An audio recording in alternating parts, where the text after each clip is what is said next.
بسم الله الرحمن الرحيم. الحمد لله رب العالمين، وأصلي وأسلم على سيدنا محمد وعلى آله وأصحابه أجمعين، وأحيي هذا الجمع من النقابيين الأحرار الذين اعتصموا هنا في هذه الساعة للتنديد بيوم العار المصري، يوم المجزرة، يوم المحرقة، يوم الفرح الصهيوني الأمريكي، يوم النذلاء العرب الذين أيدوا هذه المجزرة. وبداية نترحم على أرواح الشهداء، هذه الثلة المباركة التي قدمت أرواحها وقلصت برأسها برؤوسها بصدورها العارية، لا لشيء إلا أنها تقول ربنا الله، وتقول بأننا نريد أن نتحرر من استعمار اليهود والأمريكان المباشر وغير المباشر. فلكم أيها الشهداء كل التحية، وعليكم رحمة الله وبركاته، فأنتم النور الذين تضيء بكم إن شاء الله الحياة. نحن نقول بأننا نحزن عليكم، ولكننا نتفاءل بهذه الدماء. نعم، نتفاءل بأي دم زكي ينزف للأمة للخلاص من هذا الاستعمار. نعم، لقد أراد هؤلاء أن يغيروا ويبدلوا في واقع الأمة، هذه الأمة التي استبيحت من عدوها واستبيحت من عملائها الذين ينطقون بلغتها العربية، وفي بعض الأحيان يتغننون بأنهم من المسلمين أيضا، ولكنهم بأفعالهم وولائهم وتأييدهم للقتل وارتكابهم هذه الجرائم البشعة التي لم نسجل في حياتنا مثلها، حرق وتمثيل بالجثث وإعدامات ميدانية وقنص بكل أنواع الأسلحة الفتاكة. عندما شاهدنا يوم أمس هذه المجنزرات وهذه التجهيزات قلنا أين هي عندما استباح العدو الصهيوني سيناء قبل أسبوع؟ أين هي لتحرير المسجد الأقصى؟ أين هي هذه الدبابات وهذه الإمكانيات؟ إنها كلها إمكانيات تأتي من أمريكا ومن الغرب فقط لتروض هذه الشعوب، لتدك حريات هذه الشعوب. نحن في النقابات المهنية على العهد مع قضايا أمتنا كلها، ولا نميز بين دم عربي وعربي آخر. الدم المصري والدم السوري والدم اللبناني والفلسطيني كلها دماء ندافع عنها، ولا نتحزب لرئيس أو جماعة. نحن دائما ننتصر للدم العربي، ننتصر للشعوب العربية المظلومة. وكنت أتمنى أن يكون معنا بقية زملائنا من بعض النقابات المهنية. أقول بأن هذه الأزمة التي تمر بها مصر سوف تكون مقدمة لتحرير الوطن العربي من العبودية، وتحرير الوطن العربي أولا من الجهل. كثير هم الجهلة وكثير هم السحرة. نقول بأن ما حدث من انقلاب كان كمشهد سيدنا موسى مع فرعون الطاغية، ولكن هنالك فارق واحد: السحرة آمنوا بما جاء به موسى، ولكن سحرة الأمة العربية من الإعلام الكاذب، من الإعلام الهابط، من الإعلام الرخيص، من الإعلام العميق، من الإعلام الممتهن، من الإعلام الذي يعمل لصالح الطغاة. هذا الانقلاب كله طغاة بطغاة. القضاء طاغية، والإعلام طاغية، والجيش طاغية، والشرطة طاغية، والمفكرون والأدباء في بعضهم أيضا طغاة. إننا نعيش فعلا في عصر غريب عجيب. هذه الأرواح التي تذهب، هنالك من يؤيد أن تذهب، وهذه الأرواح نريد أن نعتصم كي لا تذهب، ونريد أن نعتصم لندين هذه الأرواح التي تذهب. وبعض الناس لا يريدون هذا. أي زمان نعيش فيه في هذا العصر، ولكننا نقول كما قال الله سبحانه وتعالى: وما أكثر الناس ولو حرصت بمؤمنين. نعم، إنها القلة المؤمنة القابضة على دينها وعلى وطنيتها سوف تعبر بهذه الأمة رغم كل الصعاب. نحن متفائلون بهذه الدماء الزكية وبهذا التحول، فبدون دم لا يمكن أن نبني ثورة صحيحة حقيقية. قلنا بأن ثورة 25 يناير لم تكن مكتملة لأنها أتت بسهولة، وفعلا لم تكن 25 يناير مكتملة لأنها أتت بسهولة، وبقي نظام حسني مبارك وبقي عسكره العملاء للصهيونية العالمية وللموساد وللCIA. ولكن هذه الثورة القادمة إن شاء الله سوف تكون حقيقية وسوف يتميز فيها الصف. ونقول بأن معركة بدر كانت بين العرب والعرب، ولكن كان هنالك عرب جاهدون كفار وكان هنالك عرب متنورون مسلمون. نحن إن شاء الله نقول لشعبنا المصري: اصبر في الميادين ولا تتخلى عن سلميتك ولا تتخلى عن إزعاج هؤلاء الانقلابيين. لا تدع الانقلابيين يفلتون بانقلابهم. نعم أيها الشعب المصري، أنت شعب عظيم، وها نحن في الأردن ندعمك بكل ما أوتينا إن شاء الله من قوة ومن رأي ومن حرية في التعبير. والسلام عليكم ورحمة الله وبركاته.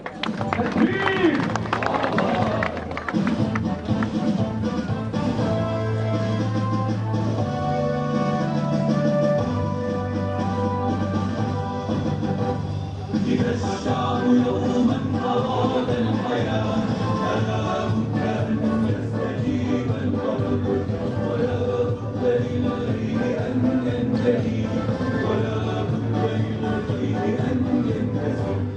إذا الشعب يوما أراد الحياة فلا بد أن يستجيب القلب، ولا بد للغيب أن ينتهي، ولا بد للغيب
أن ينكسر.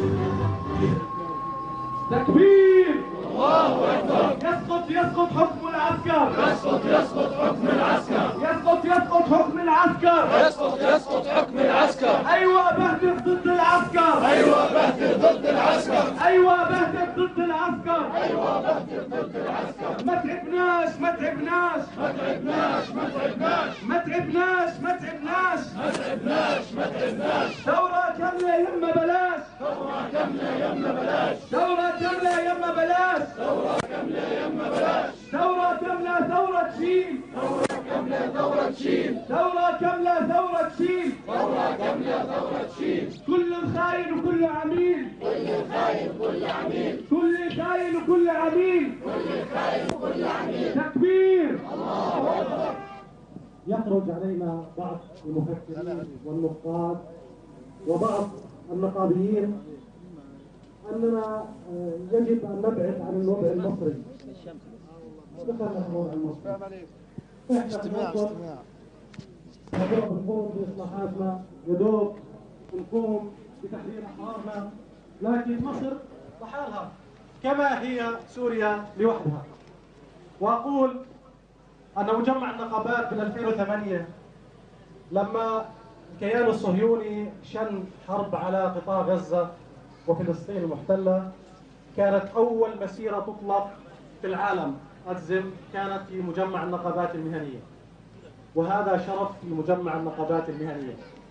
ولكن أقول لهؤلاء النقاد أن مصر تدافع عن شرف الأمة، تدافع عن الهوية، هوية هذه الأمة، لا تدافع عن مصر ولا تدافع عن سوريا، وإنما تدافع عن الهوية الجامعة العربية القومية الإسلامية. وأتمنى من هؤلاء النقاد أن يعيدوا تفكيرهم وأن يعودوا إلى رشدهم، لأن هذا الوقت هو وقفة الرجال. هذا الوقت وقت لكل المكتسبات التي قامت بها ثورة 25. والآن مع كلمة نائب نقيب المعلمين الدكتور حسام النجف الفضل. تكبير تكبير. بالطول بالعرض حنجيب السيسي الأرض، بالطول بالعرض حنجيب السيسي الأرض، بالطول بالعرض حنجيب السيسي الأرض، بالطول بالعرض حنجيب السيسي الأرض. بسم الله الرحمن الرحيم، والحمد لله رب العالمين.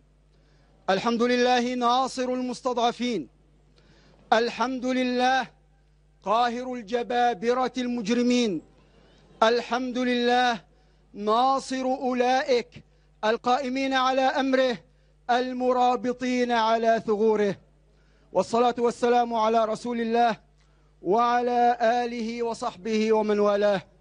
يقول ربنا سبحانه: أذن للذين يقاتلون بأنهم ظلموا وإن الله على نصرهم لقدير، الذين أخرجوا من ديارهم بغير حق إلا أن يقولوا ربنا الله.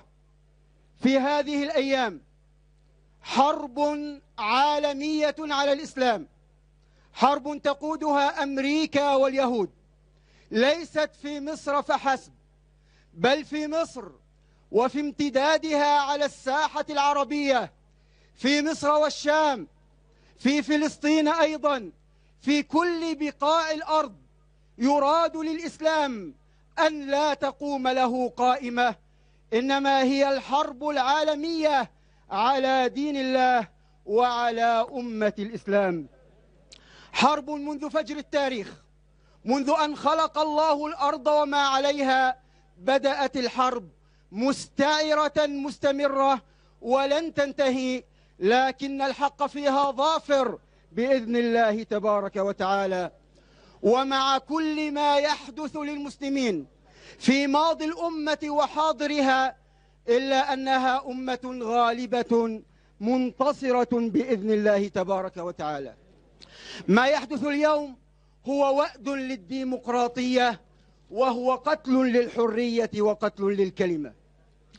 إلى فرعون الأمة اليوم، إلى السيسي القاتل المجرم، خذ عبرة من فرعون الذي أهلكه الله، وستكون أنت ومن معك مثل فرعون الهالك. انقلابك يا أبا رغال سيكون ضدك بإذن الله، وستمر الأمة من أزمتها قوية غالبة. اليوم ومن أيد ذلك الانقلاب سيكون لهم وصمة عار في تاريخهم. من أيد الانقلاب سيذل بإذن الله وستنتصر إرادة المصريين.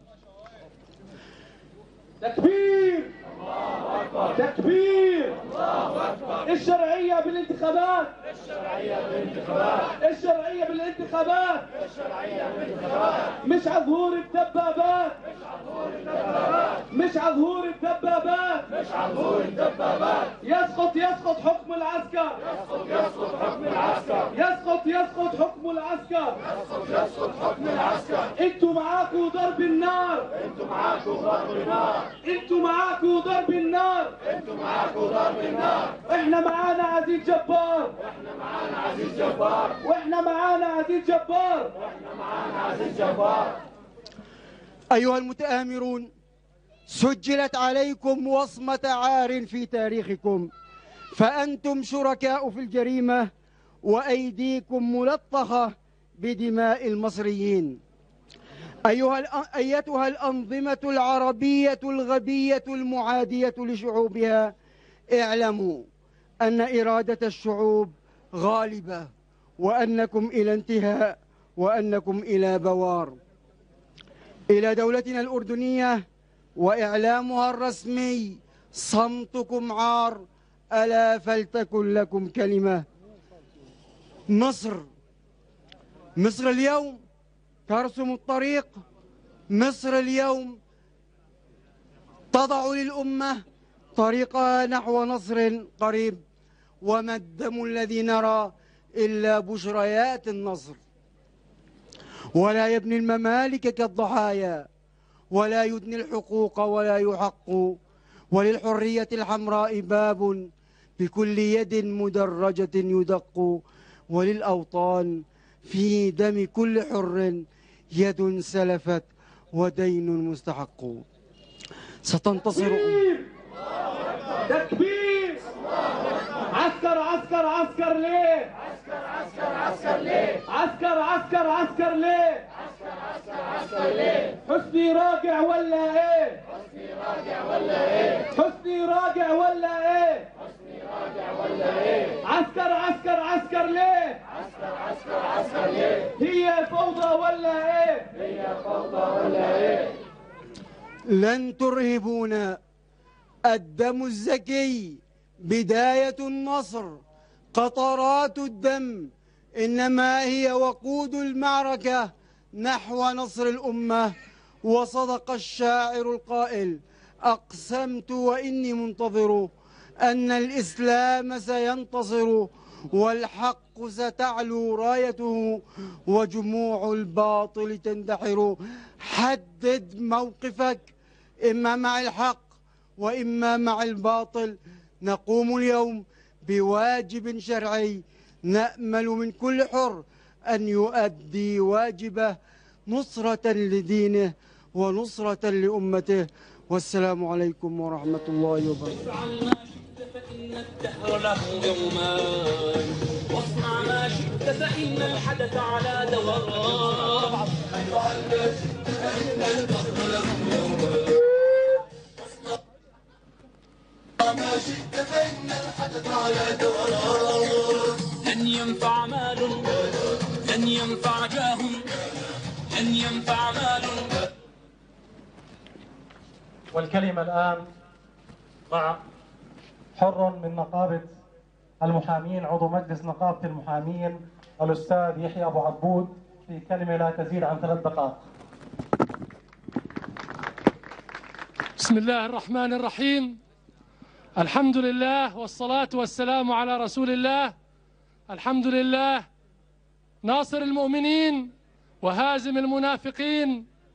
ليس غريبا أن تكون هذه الأحداث كاشفة اللثام عن نفاق هذا العصر، عن أزمة الأخلاق التي تحياها هذه الجموع التي وقفت ضد إرادة الأمة. أتكلم اليوم باسم أحرار المحامين الذين تعلموا في أدبيات كلية الحقوق أن الأمة مصدر السلطات وليس بسطار العسكر. تعلمنا في كلية الحقوق أن نكون نصيرا للشعوب وليس نصيرا للبساطير.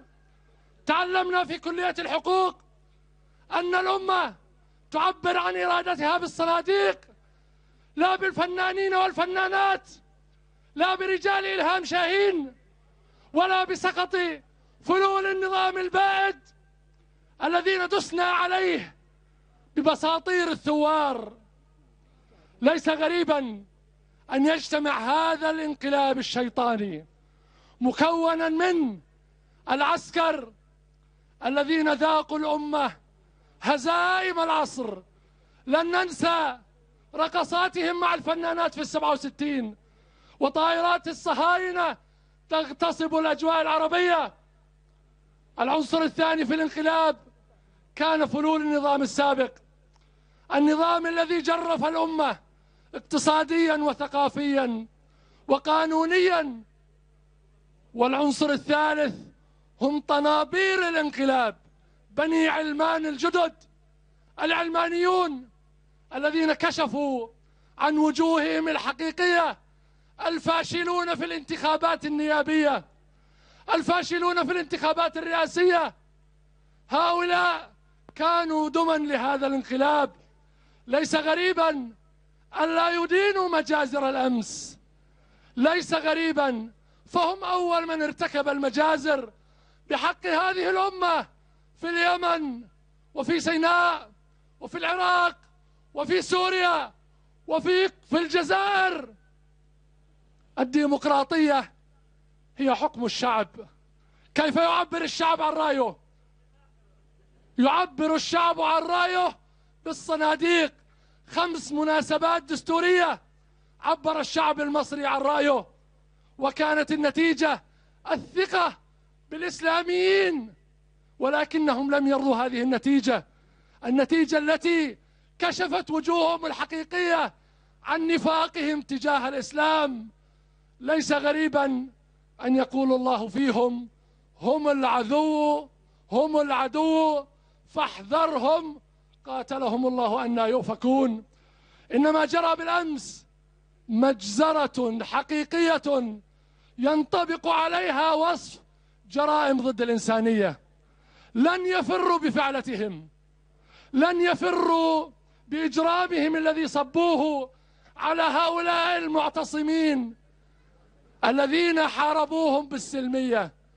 السلمية أقوى من بنادقهم، السلمية أقوى من خيانتهم، السلمية أقوى من عمالتهم وعلمانيتهم. سيلاحقون ثوريا وقانونيا وجزائيا، ولن ننسى بأن الله غالب على أمره، ولكن أكثر الناس لا يعلمون. والسلام عليكم ورحمة الله وبركاته. تكبير تكبير. مصر إسلامية، يقولون العالم مصر إسلامية، لا علمانية لا علمانية، يقولون العالم مصر إسلامية، مصر إسلامية مصر إسلامية، يقولون العالم مصر إسلامية، لا علمانية لا علمانية، يقولون العالم مصر إسلامية. إلنا الشرعية إلنا الشرعية، صاحت الأسودي إلنا الشرعية، بالعدوية بالعدوية، وفت العبودي بالعدوية. مصر إسلامية مصر إسلامية، يقولون العالم مصر إسلامية، لا علمانية لا علمانية، يقولون العالم مصر إسلامية، مصر إسلامية مصر إسلامية. تكبير تكبير. يسقط حكم العسكر، يسقط حكم العسكر. احنا الشعب الخط الأحمر، احنا الشعب الخط الأحمر.